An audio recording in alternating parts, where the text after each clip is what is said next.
CCMP course ज्यांनी केलाय अशा होमिओपॅथी पदवीधरांचे महाराष्ट्र मेडिकल काउन्सिलमध्ये नोंदणी करण्याच्या प्रस्तावाविरोधात भारतीय वैद्यकीय संघटनेने कामबंद आंदोलनाची घोषणा केली आहे। या आंदोलनाला महाराष्ट्र माट, ASMI आणि इतर वैद्यकीय संघटनांनी पाठिंबा दिलाय। आज सकाळी 6 वाजल्यापासून उद्या सकाळी 6 वाजेपर्यंत 24 तास वैद्यकीय सेवा बंद राहणार आहे। संबंधित नोंदणी प्रक्रिया सुरू झाली तर हे आंदोलन अनिश्चित काळाकरता सुरू ठेवण्यात येईल असा इशारा IMA कडून देण्यात आलेला आहे। आमच्या प्रतिनिधी सहकारी वैदेही कर्णिक यांच्याशी आपण बोलूया।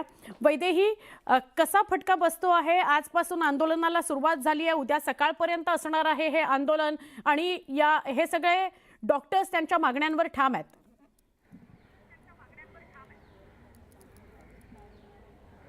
सुवर्ण, आत्ता मी जे रुग्णालय इथे आहे आणि यांच्या पदोन्नती ही जी मागणी आहे ही प्रमुख मागणी आहे आणि तसंच रिक्त पदे भरली जावी ही देखील एक मागणी आहे। त्यामुळे आपण इथे काही परिचारिका आहेत, आपण त्यांच्याशी बोलूयात। ताई, काय सांगाल?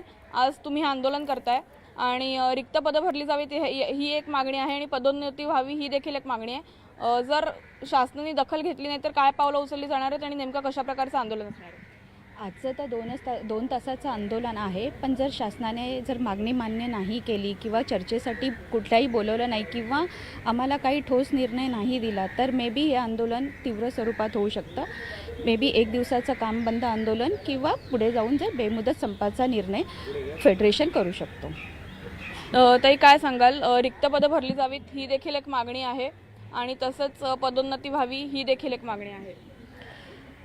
परिचारिका संवर्ग जवळजवळ महाराष्ट्र शासनामध्ये DMER जे खाते, वैद्यकीय शिक्षण खाते, यामध्ये जवळजवळ 12,000च्या आसपास नर्सेस आहेत आणि तसंच सार्वजनिक आरोग्यामध्ये याच्यापेक्षा थोड्या जास्त नर्सेस आहेत। एवढं मोठं खातं असताना या खात्याचे RR अद्यापपर्यंत अंतिम नाही आहेत। 1964 जेव्हा ही दोन्ही खाती एकत्र होती त्या 1964चे RR अजूनही ड्राफ्टेड स्वरूपात आहेत आणि ते RR सुधारित करण्यासाठीचं काम 2021मध्ये हाती घेतलं। आज आपण 2026मध्ये आहोत, अद्यापही RR फायनल झालेले नाहीत आणि याचा परिणाम असा झालेला आहे की या खात्यातल्या पदोन्नत्या बऱ्याच वर्षांपासून रिक्त पदोन्नत्या होत नाही आहेत। पदोन्नतीची संधी असताना देखील परिचारिकांना पदोन्नती मिळत नाही। हे जे सारखं टर्शरी लेवलचं हॉस्पिटल आहे, परंतु इथे अधिसेविकांची मुख्य अधिसेविका 3 पदं असताना सुद्धा 3ही पदं गेली 5 वर्षांपासून रिक्त आहेत।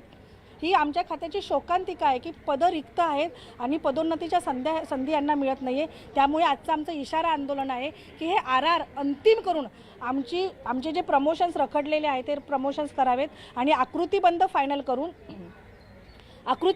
करून जी रिक्त पदं आहेत शासनातली ही पण तातडीने भरावीत अशी आमची ही मुख्य मागणी घेऊन आज आम्ही आंदोलनात उतरलेलो आहोत। या इशारा आंदोलनाची दखल या शासनाने लवकरात लवकर घ्यावी आणि आम्हाला तीव्र आंदोलनाची वेळ आणू देऊ नये शासनाने। पण जर का असं झालं नाही तर निश्चित हे आंदोलन आम्ही आमच्या न्याय्य मागणीसाठी अधिक तीव्र करू, कारण की प्रमोशन हा आमचा हक्क आहे, तो आम्हाला मिळायला पाहिजे। पदोन्नतीची पदं रिक्त असताना सुद्धा एकाच पदावरती काम करून निवृत्त व्हावं लागतंय, ही खरोखरच खेदाची बाब आहे आणि त्यामुळे या आमच्या आंदोलनाकडे या शासनाने बघावं, दखल घ्यावी अशी आमची मागणी आहे। परिचारिका संवर्गाच्या सेवाविषयक मागण्यांबाबत देखील तुम्ही आज आंदोलन करताय, तर याविषयी काय सांगाल? आजच्या आमच्या आंदोलनाचा महत्त्वाचा विषय म्हणजे RR फायनल करून आमच्या पदोन्नत्या रखडलेल्या काढत आणि आकृतीबंध फायनल करून आमच्या रिक्त पदं भरावीत, यासाठीच आमचं हे आजचं आंदोलन आहे। आणि या व्यतिरिक्त जर का अजून काही आजचं जे आंदोलन आहे या 2 मागण्यांसाठी आमचं आंदोलन आहे। धन्यवाद। आज तुम्ही 2 तास इथे आंदोलन करताय, धरणे आंदोलन करताय आणि शासनाकडून जर काही पावलं उचलली गेलेली नाहीत, शासनाने याची दखल घेतली नाही तर कशा प्रकारे तुम्ही आंदोलन करणार आहात किंवा तुमच्याकडून काय पावलं उचलली जाणार आहेत? जर या 2 तासाच्या कामबंद आंदोलनाने जर का या शासनाने याची दखल घेतली नाही तर पुढे जाऊन निश्चित आम्हाला आमच्यासाठी उभं राहावं लागेल। आम्ही 1 दिवस काम बंद आणि त्याच्यानंतर बेमुदत संपामध्ये जाऊ।